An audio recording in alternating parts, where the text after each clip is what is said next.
So welcome everyone. It's great to see so many people online. We will get started because my clock's kicked over to 2:01, but it's great that we've got more people joining us, and the interest in these webinars and in what we're presenting today is of interest to you all. So today we're talking about Biosecurity Commons. My name's Susie Collins and I'm hosting today's webinar on behalf of Gabrielle Vivian Smith. Before we get into it, I'd first just like to acknowledge the traditional owners and custodians of country throughout Australia, acknowledge their continuing connection to the land, waters and community. I want to pay our respects to the people and the cultures and the elders past and present, and extend that recognition to the traditional custodians of the lands on which we are all gathered on today. And to all Aboriginal and Torres Strait Islander people attending today's event. So welcome everyone. And as I said, it's great to have such a fantastic turnout. In terms of some housekeeping, if you can please turn off your video and mute your microphone to improve bandwidth. There will be an opportunity to ask questions at the end, and of course we encourage you to have your videos and microphones on for that, of course. And you can also use the chat function for any questions that you might have. The webinar itself is being recorded and it will be available afterwards. And as I said, there will be an opportunity for questions, but please, as we work through the webinar today, if you think of a question, please add it to the chat, as I said. So today's webinar is about Biosecurity Commons, which is an online open access and shareable risk analytics platform for estimating and managing biosecurity risk. The platform has been developed specifically for the Australian biosecurity sector through a collaboration between the Centre of Excellence for Biosecurity Risk Analysis, or CEBRA, the Department of Agriculture, Fisheries and Forestry, the Queensland Government and the Australian Research Data Commons. And our speaker today is Dr. James Camac. So James is a Senior Research Fellow and Chief Investigator at the Centre of Excellence for Biosecurity Risk Analysis, which sits within the University of Melbourne. And he's also the Program Manager for Biosecurity Commons. James has a PhD in ecology from the University of Melbourne and extensive experience in developing risk analytics to inform and support biosecurity risk management, both within Australia and also for New Zealand. So James's role as the program manager in Biosecurity Commons means that he's responsible for ensuring this particular analytics platform develops cutting-edge risk analytics that meets our current and future needs and really helps support our biosecurity decision-making across all levels of government and industry. So welcome, James. It's fantastic to see you here and we've got a really great turnout. So I'll hand it over to you. Thanks, Susie, and thanks everyone for inviting me to do the first webinar for the year. Just share my screen. Hopefully you can all see my slides. So as I've been introduced already, I'm a Chief Investigator in the Centre of Excellence for Biosecurity Risk Analysis, and I'm the Program Manager for this new whiz-bang analytics platform called Biosecurity Commons.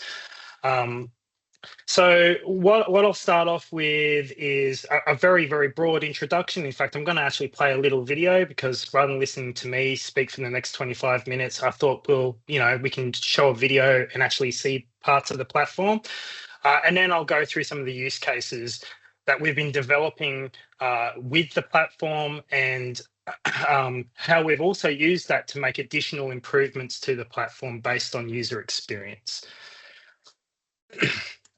So biosecurity globally, biosecurity risk, I should say, globally is increasing. And so there's been a multitude of published academic literature showing across various different taxonomic groups that we're getting almost linear increases in new introductions of new different taxonomic groups to different regions.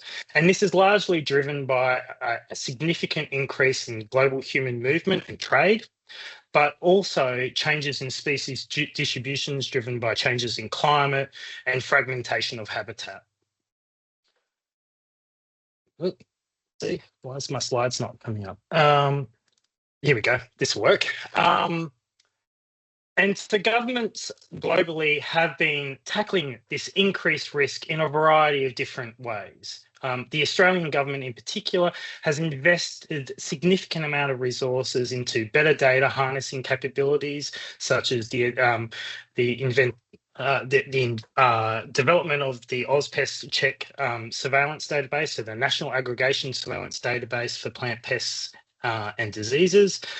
We've also been investing in developing biosecurity alerts in the Atlas of Living Australia, and we're also doing more work at the border and in terms of surveillance technology, such as the development of these new 3D X-ray machines, the use of eDNA approaches such as the IMAP PEST program, but we're also investing heavily in trying to increase stakeholder and community awareness of biosecurity threats.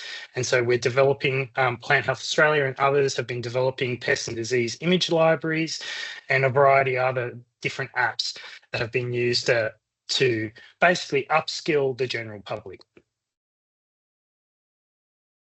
The big problem is that we're investing a lot in all these different data harnessing capabilities and this community awareness and new tech, but we are missing something or have missed something, and that is a standardized system for developing risk analytics for decision makers. And part of the reason this is the problem, and I'm going to put myself in this problematic group, is that a lot of the underlying risk analytics have been developed by academics for academics. And so they write these nifty papers that get published in higher impact journals in complicated math behind a paywall that's generally inaccessible to the decision makers that actually need to use these tools. Also, I'm trained as a quantitative ecologist. Deciphering this maths takes me a long time to do it. It's going to be even harder for someone that's not naturally dealing with this type of problems on a day-to-day basis. And so this has ultimately led to limited access and cutting-edge tools and data. And invariably, that's led to national inconsistencies in terms of how these different risk analytics can be used, or if they are used. And because of that, because they often involve some form of coding or programming or running statistical models, there's limited sharing of these risk analytics between government agencies or even industry. And all of this ultimately leads to suboptimal outcomes in terms of how we manage biosecurity risk in Australia, but also globally. So this is basically the pretense of why we developed this platform called Biosecurity Commons. And so what I'm about to do now is just play a short little video that will provide a very high level overview of what the platform is, what it does, and also show you some on-platform graphics as we step through it. So I can see the messages that some of you didn't get any audio on that. It did have captions, and if you want to watch it with the audio, we did test it and it was working for everyone when we were doing it. You can actually see it on the Biosecurity Commons webpage, but broadly, the key thing to take away from the video is that it has a series of 6 to 7 different underlying analytical workflows. These workflows were designed in collaboration with end users. So we ran user requirement workshops to work out what the key underlying analytics that were required to make various decisions. So broadly, that's species distribution models for thinking about climate suitability of a threat, risk mapping, which integrates something about climate suitability, but also habitat prevalence or host availability, and also propagal pressure coming in via different pathways. We've got surveillance design for thinking about where to put your surveillance based on a risk map or other risk information. Proof of freedom. So given that surveillance design, how many times do you need to revisit a location to reach a predetermined level of confidence that you want to use to declare area freedom, for example. We've got impact analysis. So Biosecurity Commons has access to the 16 asset layers that were developed in collaboration with DAF and ABARES and CEBRA as part of the value model that estimated what the value of the entire biosecurity system was, but you can also create your own on-platform as well. And then we've got this other workflow called resource allocation that's very, very new, and that's basically an opportunity to basically simulate spread, impacts, and controls. So if you really want to have an understanding about how effective a given method might be, you can actually run that on platform as well. The one thing the video didn't actually touch on at all is that the platform has been purposely designed to be quite modular. So as I pointed out, it's got a series of modular workflows, or what we call risk analytics or workflows. So as I pointed out, species distribution, risk mapping, and dispersal modelling.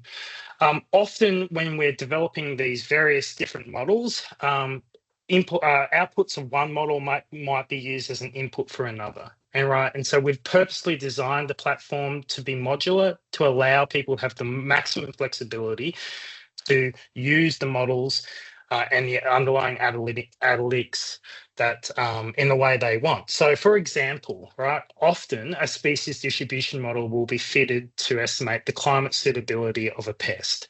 Right, that can then be directly fed into a risk map to inform one of the 3 geographic barriers for establishment potential, which is climate suitability. The other 2 are you still need to know something about the habitat preferences or the host availability of a threat. And so there's a variety of different spatial data sets that can be used to inform that, including the Australian land use layer that ABARES creates, but we've also got the National Vegetation Information System, and there's other data sets that are available. So a risk map can be useful for informing where in the landscape is a first establishment most likely to occur, particularly if you're thinking about pathways of arrival coming into the country. And then that in turn can be used to seed a spread model. So rather than going, I'm going to assume it starts in some suburb of Melbourne, we can go stochastically sample that based on our understanding about the geographic risk derived from a risk map. And so then we've got a spread model, and a spread model can then be used to inform a surveillance design. So how quickly do we want to detect something given a particular spread scenario? And then with that surveillance design, then we can work out how many times we need to revisit these locations to reach a predetermined level of confidence so we can declare area freedom. So all these models can be, the outputs of a species distribution model can be fed into a risk map can be fed into a dispersal model can inform a surveillance design, and a surveillance design can inform our confidence that a pest or a disease is absent from a region. So it's really, really modular, and that's done deliberately. So a question that I often get asked is, who are the intended users of this platform? So the Australian Research Data Commons commonly invests in these platforms, particularly for researchers and universities, trying to upskill our researchers. But this platform was largely developed with government users, all right, and industry and environmental groups in mind. So we're really interested in developing analytics that can be useful to inform policies and operational management of threats. It's also useful from an industry perspective to have a better understanding about what's the risks to their assets and how they can best manage them. Universities and researchers do use the platform still. We use it at the University of Melbourne as a way of teaching master's students how to think about risk and how to estimate risk. So it's directly useful to upskill the next generation. But more or less, right, universities and research centres develop this new cutting-edge risk analytics. And what we see Biosecurity Commons as is basically a pathway to actually make that underlying cutting-edge research usable by practitioners. So it's a pathway to adoption. So how have we been engaging? As I've said before, it's we've used a variety of different mechanisms. It's a multi-pronged approach. So when we were developing the platform, we were running user requirement workshops to understand what were the needs of our core users, in this case, government and industry. We had academics also feed into that because they have a better understanding of some of the cutting edge risk analytics that could be used on the platform. And then what we've done as we've developed that platform, so the prototype of the platform was released in May 2023, right? And we've done that with a really small group of developers. So we're talking about 5 people with me as a project manager that have done all this work over the last couple of years. And so what we've then since moved on is now we want to develop real world case studies, right? And so that's been working with governments at all levels, so Commonwealth government, state governments, and even local governments. And we're also working increasingly with industry. And I'm going to touch on some of these real world case studies in a second. Of course, we've still done things like conferences, live demonstrations, presentations such as what I'm giving today. And we're increasingly using social media, newsletters, and YouTube to create how-to videos and other resources for users. So what are the case studies that we've been developing? So over the last 18 months, we've been working on a variety of case studies with local and state government agencies, and these broadly encompass things such as the red imported fire ant, spread modelling and surveillance modelling around Brisbane. We've been doing some exotic fruit fly risk mapping and surveillance design and proof of freedom for medfly with AgVic in the past. We've done some spread modelling of a weed called Parkinsonia down creeks for New South Wales DPI. We've done some extensive risk mapping and we're planning to move into surveillance design and simulating spread and controls for bufflegrass with Landscape South Australia. We've done some work on yellow crazy ants with QDAF and some of the LGAs around Whitsundays. And we've currently got a project with the Tasmanian Biosecurity crew that want to utilise their historical surveillance data coupled with a new surveillance data that they're in the process of thinking about collecting to help inform area freedom, so a proof of freedom style study. So a variety of different projects there. These workshops have largely been done interactively with what I would call champions within each of these different organisations. So it's not simply us going and building these models, we work actively with these individuals. So it's a bit of a capacity building process while also getting these new risk analytics onto the platform that then can be shared with other organisations and then at some point get reviewed by relevant experts in the field. More recently, we've been doing a lot of work with industry. So we've got 2 major industry funders of Biosecurity Commons at the moment, one of which is AusVeg. And in working with AusVeg, we're developing a series of risk maps for different threats that they've identified as significant threats to Australia's vegetable industry, and these include leaf miners, BMSB, tomato potato psyllid, and tomato mottle mosaic virus. And largely this is focusing on doing national risk mapping, some spread modelling, and some surveillance design, particularly for thinking about where not only governments should be thinking about doing early detection surveillance for these threats, but where industry should consider focusing some of their resources in trying to determine the presence or absence of a threat. We've also just started another industry set of workshops for different sets of case studies. So this is with the Forest Wood Products Australia.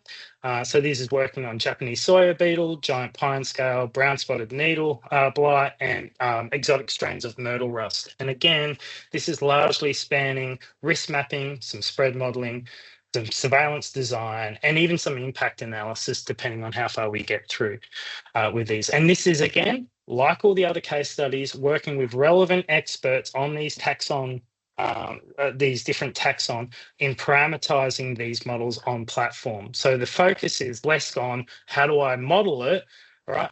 And the focus from the expert's point of view is what's the underlying biology that they think is most important that we need to ensure is encapsulated in these risk analytics. So they're the case studies that we're directly working on. The other bit of case studies that have been done separately to, say, myself and my team is independent work that's been done by different organisations. So I know that John at QDAF has been using the platform for doing a variety of risk mapping and spread modelling and surveillance design in area of freedom. My understanding is that it's been used in some of the Varroa response in Queensland, but also some of the Toby virus surveillance modelling up there. I know that ABARES have been using the platform independently to model changes in the potential extent for national priority weeds under climate change. That's basically using the SDM functionality on the platform. DAF itself is using the platform for some risk mapping and some spread modelling of priority exotic threats. We've done some work with the GRDC for estimating some biotic and climate suitability models for capra beetle and spotted stem borer, as well as some population dynamic models there. And more recently, we've also been working with the National Environmental Science Program, so the NESP program, on implementing some of their operational spread models, particularly for gamba grass. So this little animation to the right is basically an output from a published spread model on gamba grass in the Litchfield National Park.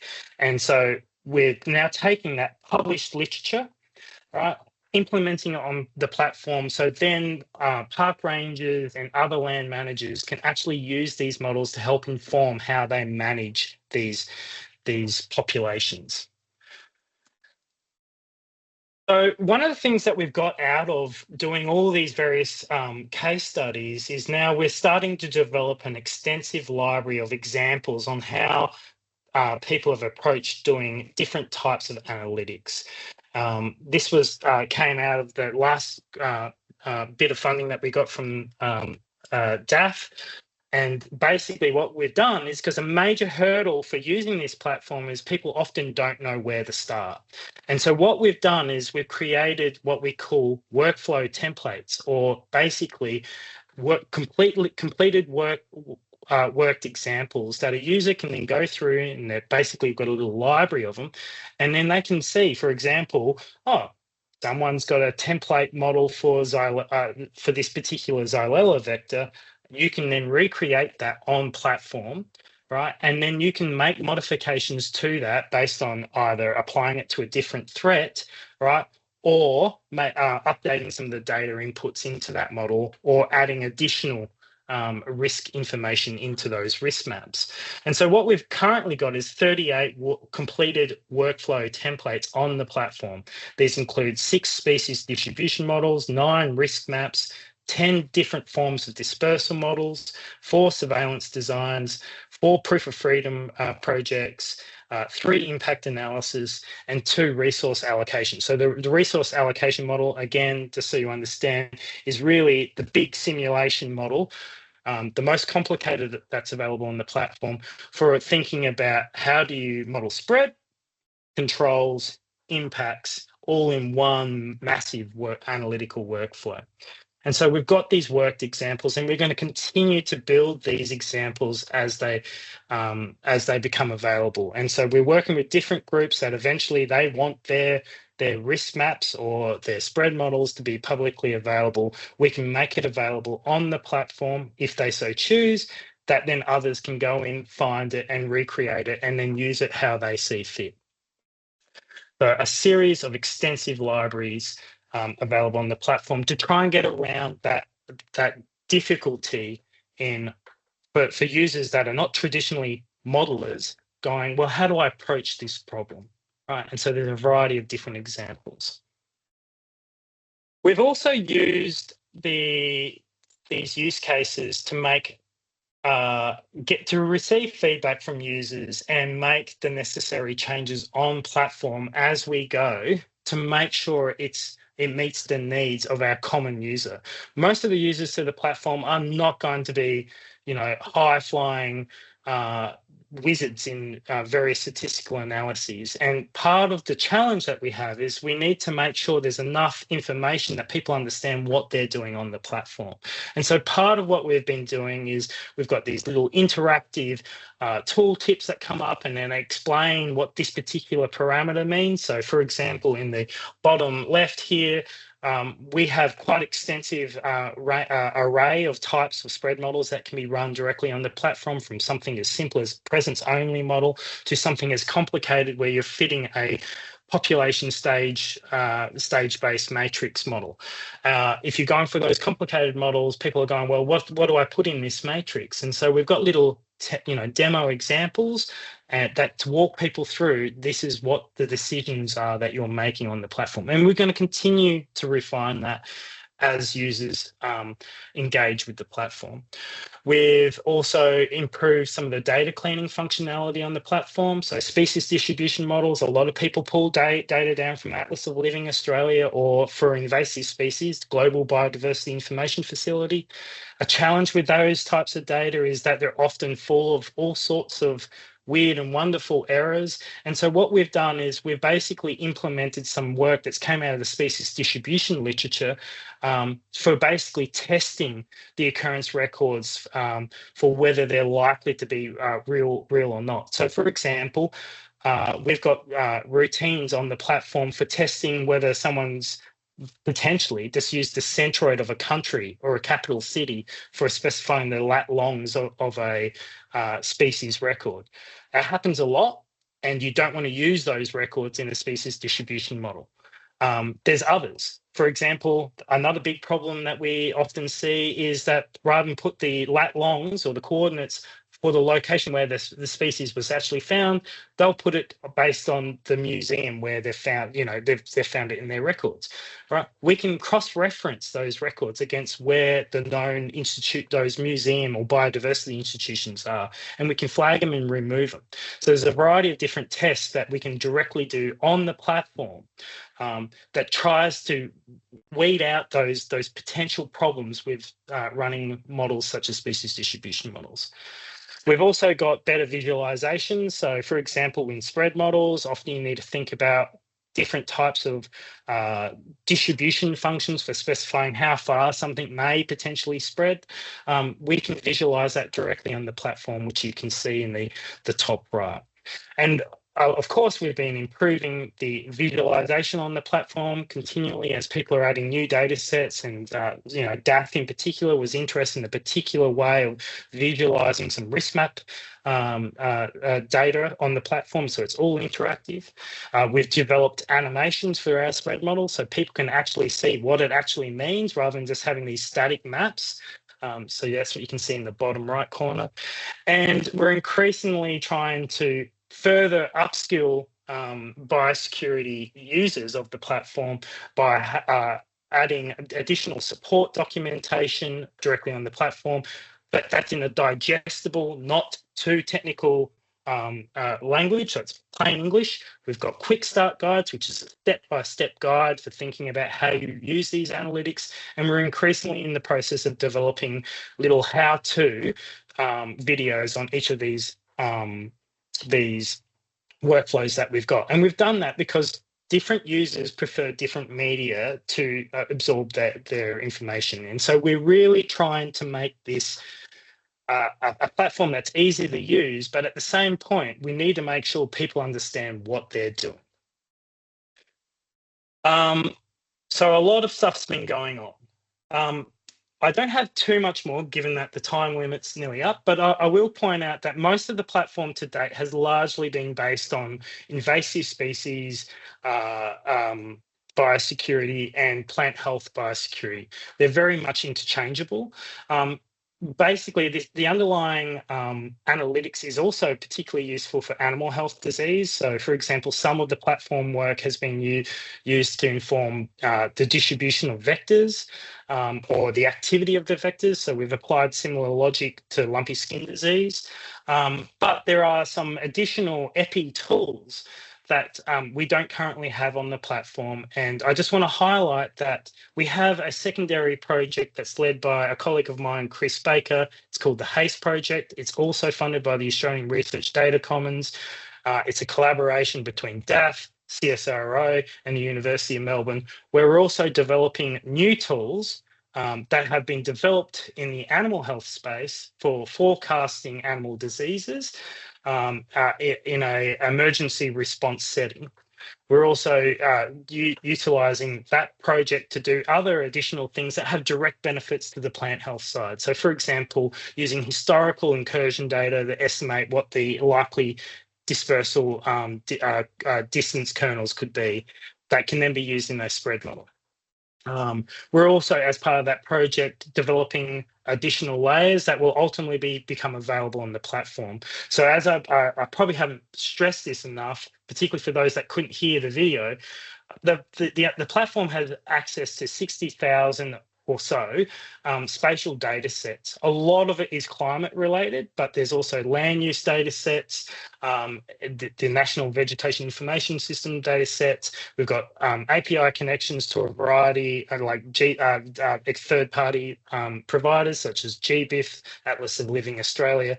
And we're going to increasingly, hopefully, increase those API connections to other sources such as Geoscience Australia. But there's also going to be spatial layers that are developed by academics that should become directly accessible on platform. So one example from this particular project is that there has been a machine learning project that's been trying to use aerial imagery and satellite imagery for identifying where all the chicken farms or the pig farms are across Australia, acknowledging that most state government agencies don't have a complete list of what those are. That information can then be used to inform risk mapping and surveillance designs going forward. So a variety of different data sets, as I said, are available on the platform. We have extensive analytical functionality on the platform that is basically generalized enough so you can fit something simple to something that's much more bespoke and complicated, I guess I would say. So it's really modular. The data set's there, and we're going to continue to refine this, particularly over the next few years. So I've just seen a question pop up, and this is the slide I'm going to say. So the first thing I want to point out is the key benefits of the platform is it's currently open to absolutely everyone. Anyone can join it. If you're a university user, you can directly access the platform using the Australian Access Federation login. So you just log in with your university credentials. If you're a DAF user or a Commonwealth user, you can log on using the Commonwealth Government's single sign-on, which is called Vanguard. So you can just, again, use your government credentials if you're from an organisation that is supported by Vanguard, and if not, you need to try and convince them to sign up to Vanguard. Then you can directly log on using your government credentials. If you're neither of those two, you just need to register an account and we'll create one for you. So then you can access it. The platform is available to everyone. All right. And when I say everyone, I mean everyone. It's available. New Zealand, for example, are interested in using it to do their own risk mapping in their context, right? So it's not just Australia. It can be actually used anywhere in the world. Most of the data sets today are Australian because it's a platform that's predominantly been paid by Australian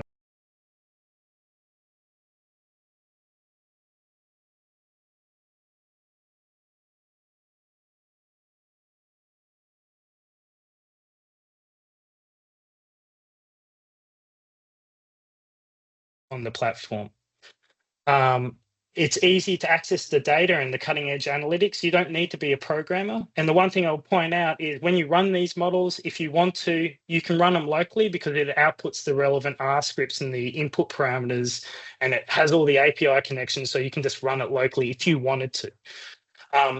The real benefit is that it also fosters collaboration and sharing between organizations. Too often we've seen, and I've seen it myself, Victoria, for example, asked me to develop a risk map for fruit fly, and then QDAF will go and ask someone else to do the same thing. And there's a lot of reinventing the wheel. And here we've got an opportunity to basically stop reinventing the wheel, right, and combine resources and foster that collaboration for developing various types of analytics that ultimately could potentially lead to nationally endorsed frameworks for not only the analytics, but also the models that are used to inform operational and policy decision making. So I think that's all I have. Is there any questions? Thanks, James. I really like seeing the visual outputs and seeing how things change. So for me, that's particularly exciting. Before I open it up for questions, though, and there's already one in the chat. So please, if you have a question, either put up your hand or add it into the chat. But before I open it up, I had I suppose a couple of questions. So you talked a lot about user experience and making sure it's easy to use. And as I said, some of those visualizations that I quite like go to that. But I wonder, is there any trade-off or balance you had to do with that user experience and it being accessible from people who aren't quantitative analysis and statisticians, and the actual underlying analytical model and the integrity of that analysis side? Is that... Yes, it is. And so one of the things that my team's been really good at, right, is so we constantly get asked by academics, can you put my tool on there, right? And so what my team, and I'll put a shout out to Sean Haythorne here, has done is he's really tried to take all these very disparate models and try and generalize it. So basically what we've got is a system that, you can fit something really simple. So if we're thinking of a spread model, for example, we could fit a presence only spread model that has a lot fewer parameters in it. And so it allows users to kind of build up their understanding by starting off simple and then building up to those much more complicated models.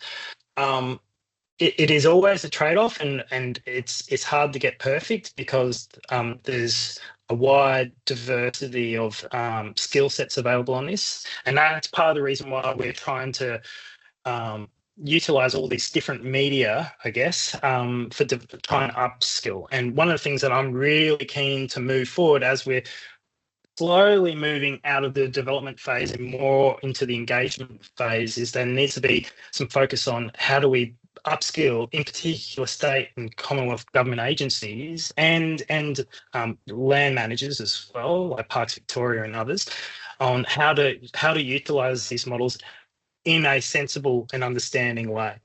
And so that's where the Australian Research Data Commons in particular comes in really handy here, because that's where they've got their expertise in that space.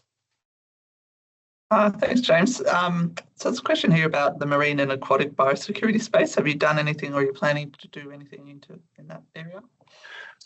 So far, we don't have a case study on any of the marine pests, but if you're interested, reach out.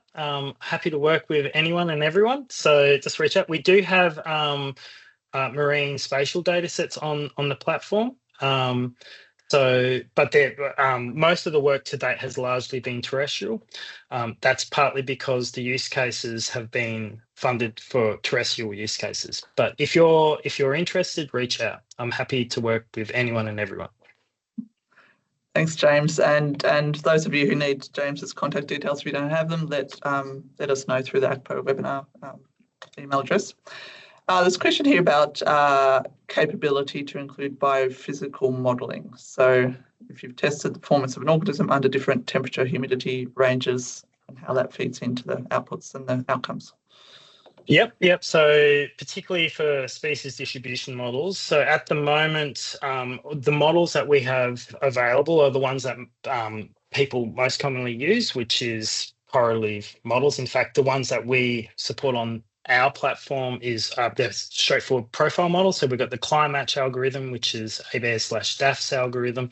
And then we've got range bagging, which is another method that's been quite useful for modelling invasive species. In terms of the more mechanistic and biophysical models, I've been in chats with people like Mike Carney, who does a lot of the work in that space. And there's some potential possibilities of building those models. But To date, largely the focus has been on the models that people most commonly use, because these other models are even more complicated and they often require even more data that's often not available. And so it hasn't been a priority at this point, but we are in active conversations with people that do develop those models. Thanks, James. What's the future look like? Claire's asked about how long are you currently funded for, and for what sort of projects, and what does the future look like in terms of management and hosting?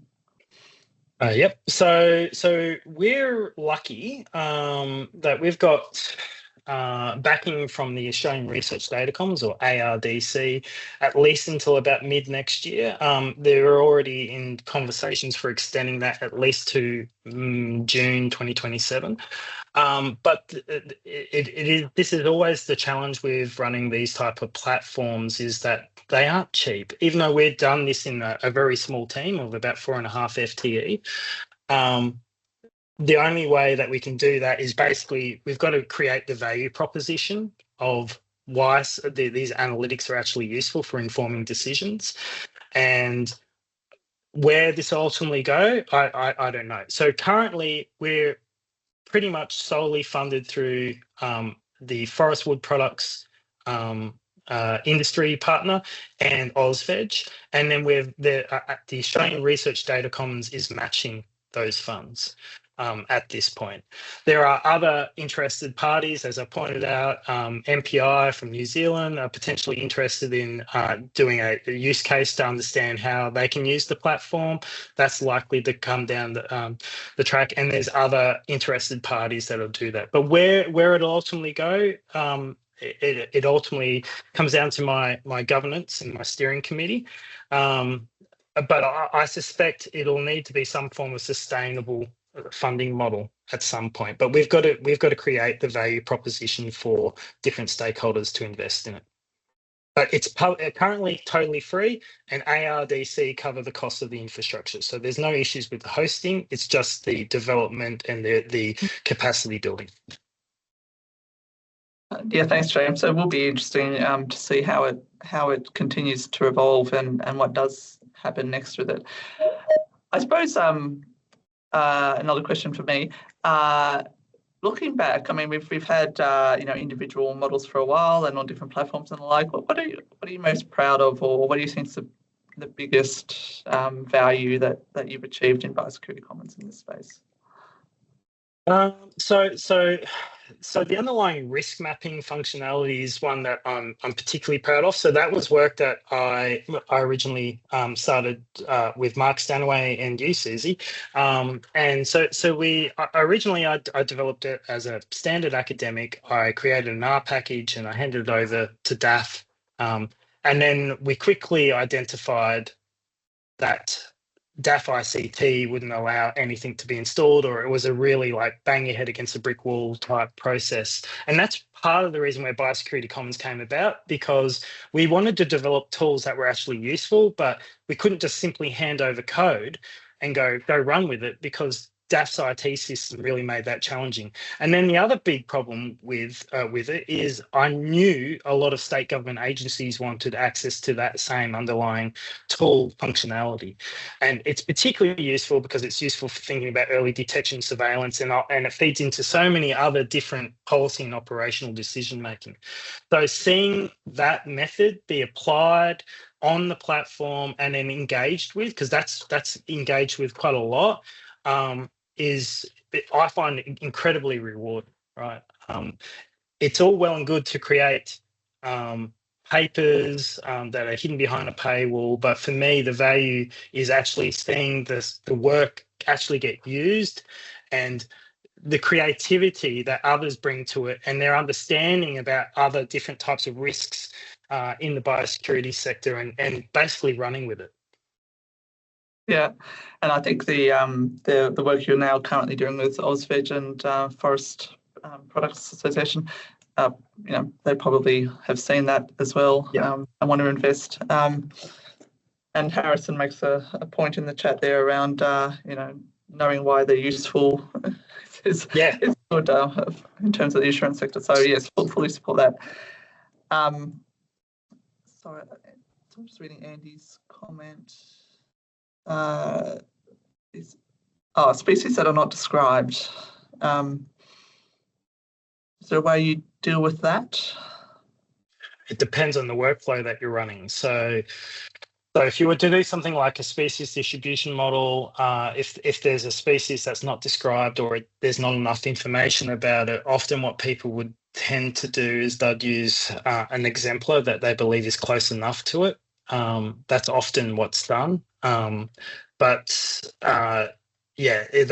not something that we directly tackle, right? We just provide the underlying functionality for doing that. But how you approach that really kind of depends on the context of what you're trying to apply it for and whether it's appropriate for the decision making that you're trying to apply it to. And I suppose on a similar vein to that, then the configuration or the refining of the different parameters, is that, I assume that's relatively simple to do. So I mean, you do have this odd thing that might not quite fit. Yeah, and that's exactly why we're creating these templates, we call them, but they're worked examples that people can go, all right, it's very similar to this.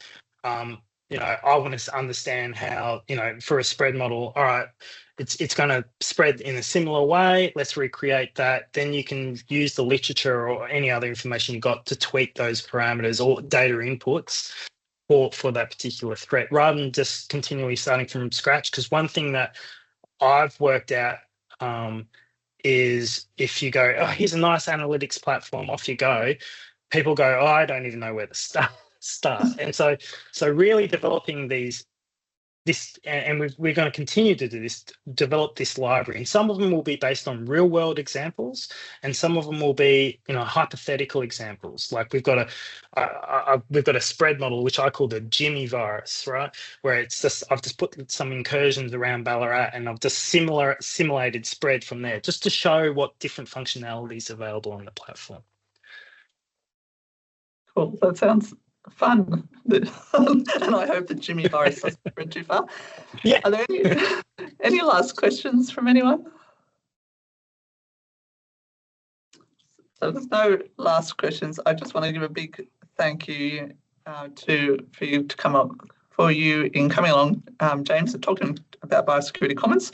It is really good to see where it's got to and what it can do now. And again, I like all the visuals. They're nice and shiny and pretty. But even better that they're giving users what they want and supporting our biosecurity decision making that we really need a strong evidence base for and a strong analytical foundation for. So it's really great to see that. So our next webinar, I think, is the 16th of April, and I think you get me talking about the National Priority Plant Pest Lists. So we'll send out invitations for that, but do come along. Do get involved in these ACPO webinars. If you've got any feedback about the sorts of things we talk about or the like, feel free to send it through. We want to make sure these things are useful and are helping share knowledge and share what's happening in our fantastic plant biosecurity system. So get in touch. And thanks, everyone. And thanks again, James. No problems. And if anyone is interested and doesn't know where to start, send me an email. Contact information is on the Biosecurity Commons platform. Happy to work with anyone. Great. Thanks all.